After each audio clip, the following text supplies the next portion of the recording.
Hello, friends, family, and America, not to mention Canada and worldwide, baby. This is Afro Prepper. Hope you enjoyed canning video from last night and this morning, but now we want to tell it like it is. Short and simple.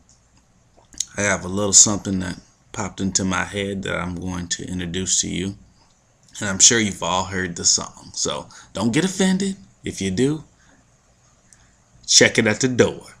But don't have your kids around for this one, because they might be like, what's that word mean? Okay, so let's get into it. While you were sleeping, folks, because it's not in the news anymore, is it?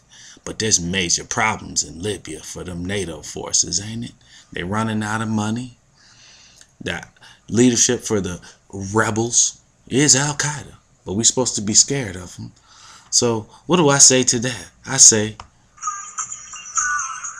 ooh, you understand? I'm not buying it. Obama administration. Next, there was a general who was killed recently, assassinated along with his general Abdel Fattah Yunus, and he was assassinated. And that's not a good thing, because apparently he will be he was leading some of the rebel military, but he was assassinated. I'm trying to figure out why is that. Probably because there's other powers working. You guys tell me what you think. All right, on them same lines, there's another article. All of this is in the description box. Read it for yourself. NATO war crimes. Here you go. And this is just alleged. I haven't been able to find anything that really confirms this, but I'm sure it's probably because it's being suppressed. But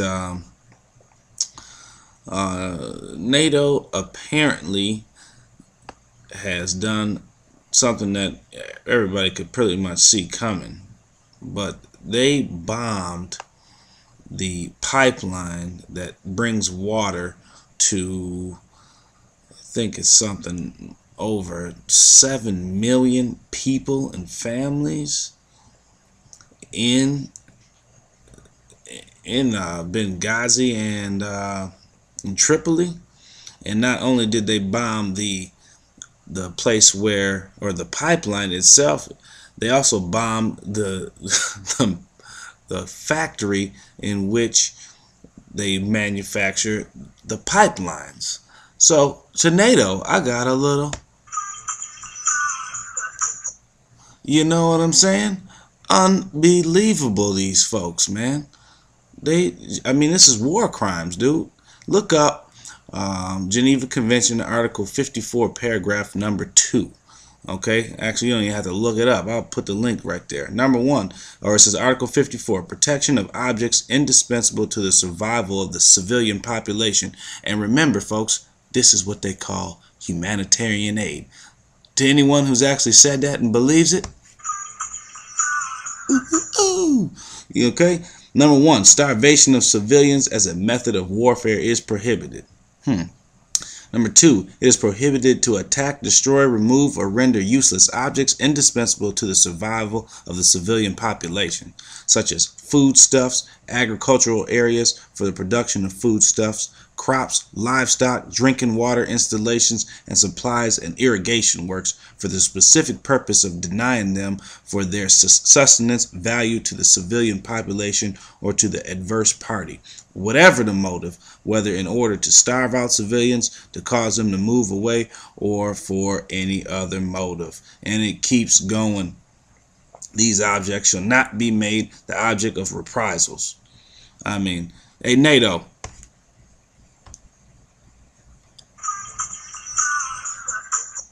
You dig?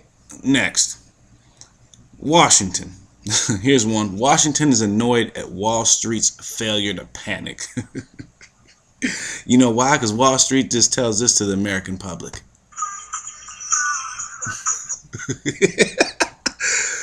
It says, this is by John Carney, and this came out yesterday about 7:09 Eastern Time. I just got off the phone with a source on Capitol Hill who has spent the past few days trying to convince Republicans to vote for a debt ceiling hike. Hey, by the way, he told me that the biggest obstacle he faces has been market complacency. Frankly, a bit of panic would be very helpful right now, he said. Hey, what's this Capitol Hill guy? From me to you. Okay, as he explained it, lots of people in Washington, D.C. expected that this would be a week marked by panic in the markets. Stocks would tank, bonds would get clobbered, the dollar would do something dramatic, and all of this would help convince reluctant lawmakers that they had to reach a compromise on the debt ceiling. Bro, Wall Street don't give two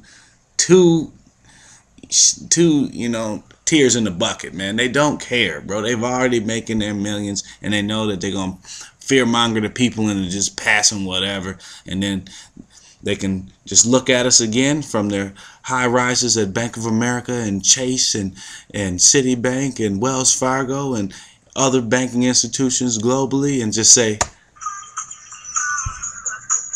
oh, goodness gracious.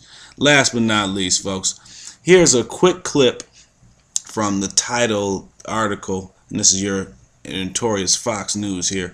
African American middle class eroding as unemployment rates soar.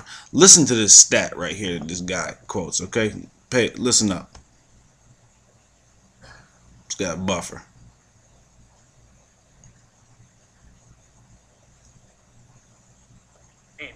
He pointed to an African-American unemployment rate of slightly more than 16% nationally. It's particularly bad in the city of Charlotte, North Carolina. That's the showcase city for next year's Democratic National Convention, and a place where 1 in 5, 20% of African-Americans are out of work.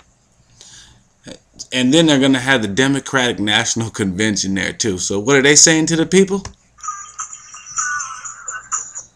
Obama administration, man, really, though?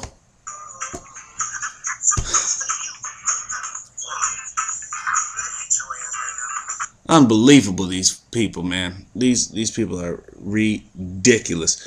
Check the article out. Hope you enjoyed the video, man. But hey, everybody, to the people, they just saying,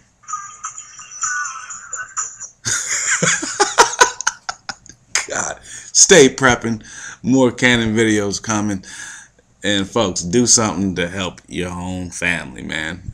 If not, and I'm out.